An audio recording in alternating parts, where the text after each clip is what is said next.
बिस्मिल्लाहिर्रहमानिर्रहीम। अस्सलाम वालेकुम नाज़रीन, आप यूट्यूब चैनल देख रहे हैं। मैं इमरान खान हूँ। सबसे पहले तो एक अफसोसनाक वाक़या है जो तुर्की में हुआ है, इस्तांबुल में।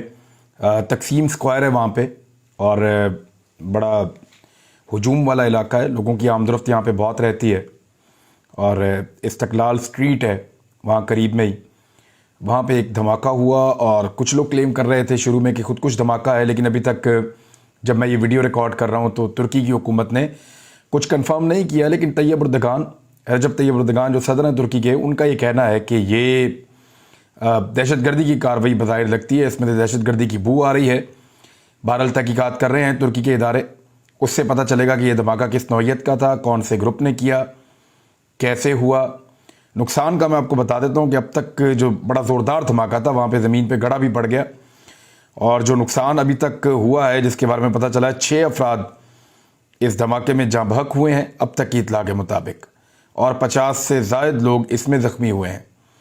यहाँ आसपास जो है वो सयाह भी बहुत बड़ी तादाद में मौजूद रहते हैं, और इसी एरिया में पहले भी माजी में धमाके हो चुके हैं, लेकिन उन धमाकों की ज़िम्मेदारी दाइश ने कबूल की थी। तो अभी तक किसी ग्रुप ने इसके बारे में ज़िम्मेदारी कबूल नहीं की। पाकिस्तान और दुनिया भर से लोग इस धमाके की मजम्मत कर रहे हैं। इस्तांबुल वो शहर है जहाँ पे बहुत बड़ी तादाद में लोग जाते हैं पूरी दुनिया से सियाहत के लिए।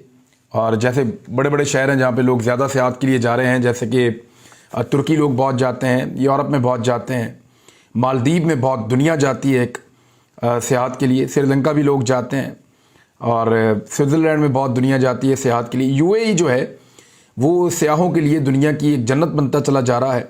ख़ास तौर पे सर्दियों में 6 माह में बहुत बड़ी तादाद में लोग, अभी नवंबर में शुरू हो गया, नवंबर, दिसंबर, जनवरी, फरवरी, मार्च, इवन अप्रैल तक बहुत बड़ी तादाद में लोग यूएई में जाते हैं। और उन्होंने ऐसा बंदोबस्त किया कि लोग वहाँ पहुँचते हैं। बज़ाहिर ये दहशतगर्द का वाक़या है, लेकिन इसकी तफसीलात सामने आ जाएंगी।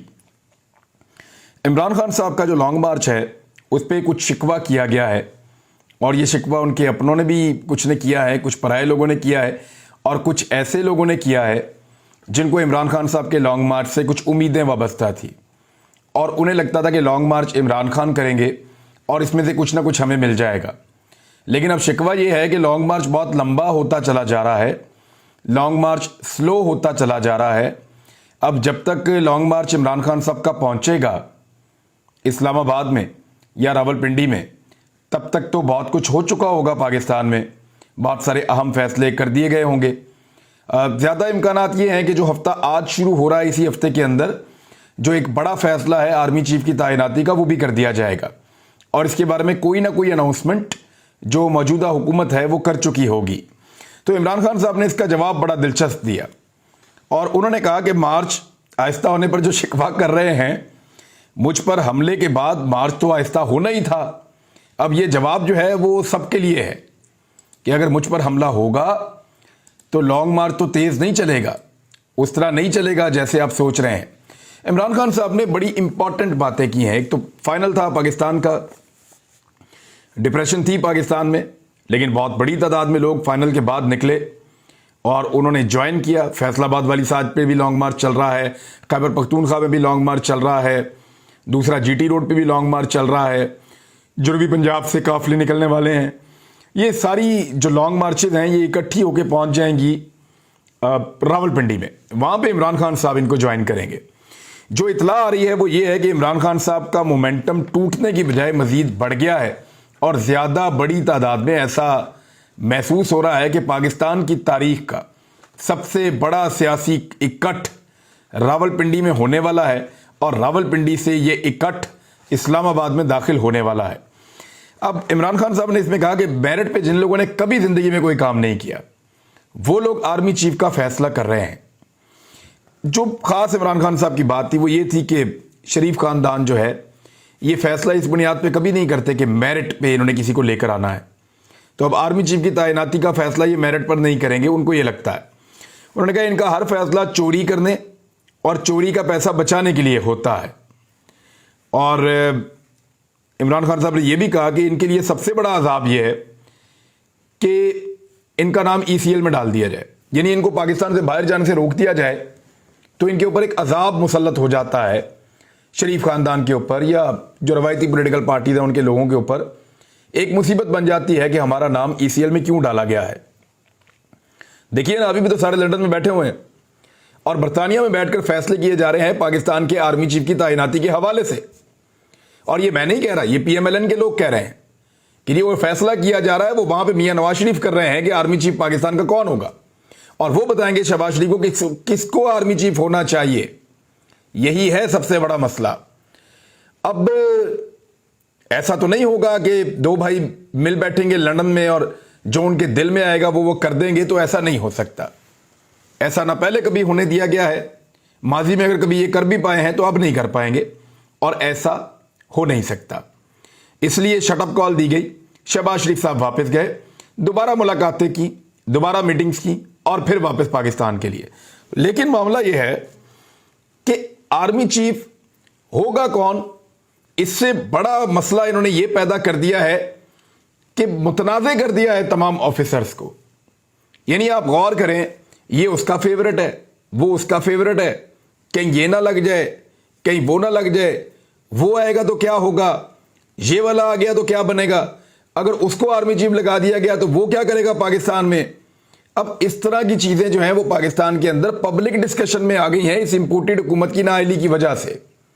ایک تو فیصلہ بہت زیادہ ڈیلے کر رہے ہیں, ابھی تک نوٹیفائی کر دینا چاہیے تھا, لیکن اگر نہیں بھی کر رہے تو یہ دیکھیے کہ ان چیزوں کو پولیٹیسائز تو نہ کریں نا. یہ تو ایک وزیر اعظم کا اختیار ہے کہ ان کو جناب ایک سمری بھجوائی جائے گی اور ان کو نام دیے جائیں گے, ان میں سے ایک نام وہ واپس دے دیں گے, ٹھیک ہے جی آرمی چیف ہے. لیکن اب جس طرح کی بندر بانٹ کی جا رہی ہے, جس طرح کی باتیں کی جا رہی ہیں, جس طرح کا ماحول بنا ہوا ہے پاکستان میں, بڑا انفارچونیٹ ہے, بڑی بدقسمتی والی بات ہے کہ ایک اہم ترین تعیناتی کو اس طرح پولیٹیسائز کر کے اس حکومت نے اس طرح کا بنا دیا ہے کہ اب ہر طرف اس کے اوپر بات ہو رہی ہے. اور ایک عجیب بات یہ ہے کہ جتنے بھی آفیسرز ہیں جو ممکنہ طور پہ آرمی چیف بن سکتے ہیں, زیادہ تر کو متنازع کر دیا ہے انہی پولیٹیکل لوگوں نے, کبھی کسی کا نام کبھی کسی کا نام. اور ایک عجیب بات میں آپ کو بتاتا ہوں کہ صابر شاکر بھائی نے اس بات کو اٹھایا, اور میرے خیال میں ان کی اس بات سے اتفاق کرتا ہوں. میں ان کے الفاظ میں بھی اگر آپ کو کہوں تو صابر شاکر صاحب یہ کہہ رہے ہیں کہ ISPR کی یہ ذمہ داری ہے کہ وہ بطور ادارہ فوج کو پروٹیکٹ کرے, لیکن وہ فرد واحد کے معاملات کو دیکھ رہے ہیں. کسی کے بارے میں بھی کچھ بھی کہا جائے, بلکہ ان کے 4-5 انہوں نے جنرلز کے نام لیے کہ ان کے خلاف باقاعدہ مہمات چلائی گئیں. جنرل آصف غفور ہو گئے, جنرل فیض حمید ہو گئے, جنرل عاصم ہو گئے, اس کے علاوہ دیگر جنرلز ہیں, جنرل عامر ہو گئے. ان لوگوں کے خلاف باقاعدہ مہمات چلائی گئی ہیں, ان کو ٹیگ کیا گیا, اس کے باوجود ٹارگٹ کیا گیا, اس کے باوجود ISPR نے جو ہے وہ کوئی رد عمل نہیں دیا, اس کے اوپر کسی قسم کا رد عمل نہیں ہوا. جنرل فیض کو ایسا لگتا ہے کوئی کچھ بھی کہے, کیا وہ پاکستان کی آرمی کا حصہ نہیں ہے؟ کیا جنرل آصف غفور صاحب کو کوئی کچھ بھی کہے, کیا وہ پاکستان کی آرمی کا حصہ نہیں ہے؟ تو یہ پورے ادارے کو اگر پروٹیکٹ کرنا ہے تو کرنا ہے اس ادارے نے, اور یہ پاکستان کی افواج کے لیے ادارہ ہے, فرد واحد کے لیے نہیں ہے. یہ بات جو ہے وہ اس طریقے سے بیان کی ہے صابر شاکر صاحب نے, اور میں ان سے اس بات سے اتفاق کرتا ہوں, اور مجھے واقعی اثر کیا اس بات نے. اور میں نے جب ان کی بات کو سنا تو میں نے محسوس کیا کہ بات ٹھیک ہے, بات غلط نہیں ہے. اب آ جائیں ایک اور چیز کے اوپر کہ عمران خان صاحب نے چیلنج کیا کہ میرا نام ڈالو ECL پہ. میرا نام ECL پہ کیوں نہیں ڈالتے؟ ڈالو میرا نام ECL پہ, میں تو پاکستان سے باہر جانا ہی نہیں چاہتا, میں تو اس ملک میں رہنا چاہتا ہوں. آپ نے دیکھا عمران خان صاحب 2 مرتبہ بڑے شدید زخمی ہوئے ہیں. ایک مرتبہ وہ اپنے سٹیج سے گرے اور بہت زبردست ان کو چوٹیں لگیں, لیکن وہ اپنے علاج کے لیے پاکستان سے باہر نہیں گئے. بہت سارے لوگوں نے کہا, بہت سارے ڈاکٹرز نے مشورہ دیا کہ ان کو جناب پاکستان سے باہر لے جائیں, جدید ترین علاج کروائیں, لیکن وہ پاکستان سے باہر اپنے علاج کے لیے نہیں گئے. اس مرتبہ ان کو گولیاں لگیں. اس مرتبہ بھی وہ اپنے علاج کے لیے باہر جا سکتے تھے, لیکن عمران خان صاحب اپنے علاج کے لیے پھر پاکستان سے باہر نہیں گئے اور پاکستان میں ہی وہ اپنا علاج کروا رہے ہیں. اب پاکستان تحریک انصاف نے ایک فیصلہ کیا ہے. یہاں پہ ایک ٹویٹ کے اندر بھی پاکستان تحریک انصاف کا جو آفیشیل ٹویٹر ہے اس کے اوپر بھی ان دونوں چیزوں کے اوپر انہوں نے بتایا ہے. انہوں نے کہا جی کل کے لیے, یہ آج کے لیے یعنی یہ ایجنڈا ہے, اور جو لانگ مارچ ہے وہ چلتا رہے گا. جو آئینی لانگ مارچ ہے, کانسٹیٹیوشنل لانگ مارچ اس کو وہ کہہ رہے ہیں, وہ چلتا رہے گا. لیکن سپریم کورٹ کی جو رجسٹری ہے لاہور میں, جو پشاور میں, جو کراچی میں اور جو اسلام آباد میں, वहां पाकिस्तान तहरीक इंसाफ के MNA, सेनेटर्स और MPAs वो इकट्ठे होंगे और जाएंगे और जमा करवाएंगे पटिशंस। किन मकासद के लिए? 2 मकासद के लिए। पहला मकसद यह है कि inquiry of murder attempt on chairman Imran Khan, कि इमरान खान साहब के ऊपर जो कत्ल की कोशिश की गई उसकी इंक्वायरी की जाए। Number 2, inquiry of senator Azam Swati case, और आजम सवाती का जो केस है उसकी भी इंक्वायरी की जाए।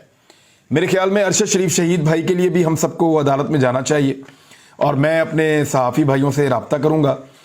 मुझे आज कुछ फैमिली मेम्बर से मेरी बात हुई है, हम इंशाल्लाह अपने लॉयर्स जो है वो अरेंज करेंगे, खुद जाएंगे, पटिशन जमा करवाएंगे, बाकी सारे सहाफ़ियों को साथ लेकर जाएंगे। हमारे इख्तलाफात आपस में अपनी जगह, मुझे बहुत सारे सहाफ़ी नापसंद होंगे, उनका नुक्ता नज़र नापसंद होगा, उनको भी मैं ज़हर लगता हूँगा, लेकिन इसके बावजूद अरशद शरीफ को शहीद किया गया है, दियार गैर में मारा गया है। इस एक नुक्ते के ऊपर हम सबको इकट्ठा होना चाहिए और इकट्ठे होकर जाकर सुप्रीम कोर्ट में अपनी पटिशन डालनी चाहिए और इसका इंसाफ मानना चाहिए। मुराद सईद का एक ट्वीट है, वो मेरे दिल को लगा, मैं आपको पढ़ के सुना देता हूं। उन्होंने कहा आज 20 दिन हो गए हैं, यानी अब 3 हफ्ते हो गए अब तो अरशद भाई की शहादत को। फैसला करना दुश्वार है कि जिनका बोलना मानी रखता था, इनकी खामोशी ज्यादा घनौनी है या जो बोले हैं इनके अल्फाज ज्यादा कबीह हैं। यानी जिन लोगों को बोलना चाहिए था, जिनका बोलना मानी रखता था, वो बोले ही नहीं, वो चुप रहे।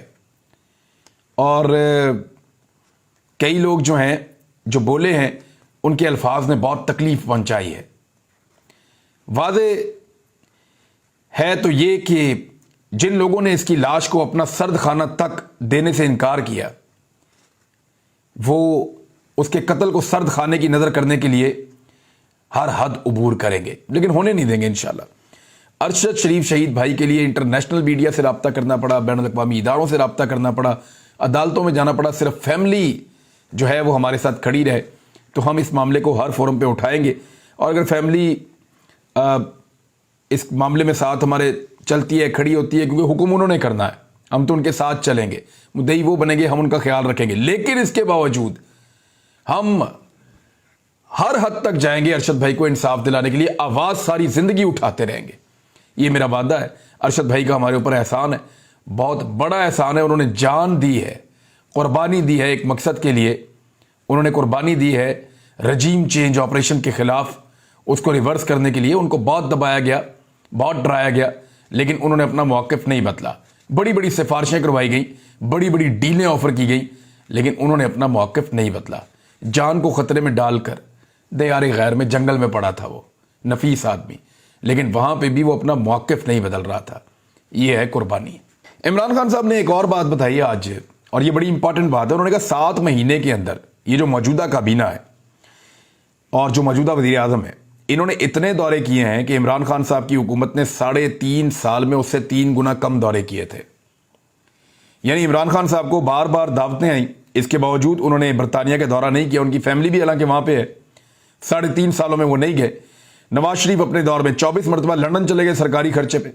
शहबाज शरीफ 6 महीने में 8 दफा जा चुके हैं अभी तक। जरदारी साहब ने 50 दुबई के दौरे कर लिए, और इमरान खान साहब ने ऐसा कोई दौरा नहीं किया। 7 महीने में काबीना ने 3 गुना ज्यादा दौरे किए इमरान खान साहब के काबीना और वजीर आजम ने 3 गुना ज्यादा दौरे किए इमरान खान के 3.5 साल दौरे हुकूमत के मुकाबले में। और ये बोइंग 777 लेकर चले जाते हैं, और ऐसे ले जाते हैं जैसे पाकिस्तान के अंदर से तेल निकला हुआ है, और पाकिस्तान जो है वो दुनिया का अमीर तरीन मुल्क है। अब इसमें IMF के साथ भी एक नया प्रॉब्लम शुरू हो गया है। IMF की भी ताखीर हो रही है, क्योंकि पाकिस्तान उसके टारगेट्स को अचीव नहीं कर पा रहा। एक प्रोपेगेंडा किया गया था इमरान खान साहब के खिलाफ, जरा उसके ऊपर बात कर लेते हैं अब इस वीलॉग में। फिर अगले वीलॉग में आपको कुछ और चीजें बताऊंगा मैं, जो बहुत इंपॉर्टेंट हैं। पहले मैं आपको बता चुका हूं उनके बारे में, लेकिन अब उसकी कोई डेवलपमेंट नहीं हुई है, वो आपको बताऊंगा। इमरान खान साहब का एक इंटरव्यू किया था, जो इंटरव्यू किया था वो DW न्यूज़ की एक एंकर थी, उन्होंने इंटरव्यू किया था। ये चाइनीज अमेरिकन है, और DW से इन्होंने इंटरव्यू किया था। बड़े इनके लंबे लंबे सवालात थे, बल्कि ऐसा लग रहा था इनके सवालात में तज्जिया है। 2-2 मिनट के, 2.5 मिनट के इनके सवालात थे, और वो उनको अजीब तरीके से एडिट करके शो करने की कोशिश की गई कि इमरान खान साहब ने शायद सवालात के जवाब नहीं दिए, लेकिन इमरान खान साहब ने ठीक जवाब दिए थे। फिर निकाल कर हमने इसको सारे को देखा। अब हुआ यह है कि इस खातून का कमेंट बॉक्स बंद था, जिसके ऊपर जंग ग्रुप ने पहले यह खबर चलाई कि इमरान खान से सख्त सवाल पूछने वाली जर्मन एंकर को कत्ल और रेप की धमकियां, कत्ल और रेप की धमकियां इन्होंने पहले लिखा था। लेकिन अब इसके ऊपर तहकीकात हुई हैं, खातून से भी कुछ साफियों ने राब्ता किया, लोगों की बातचीत हुई है, तो चीज़ें सामने आ गई हैं कि कत्ल की और रेप की कोई धमकियां नहीं हैं।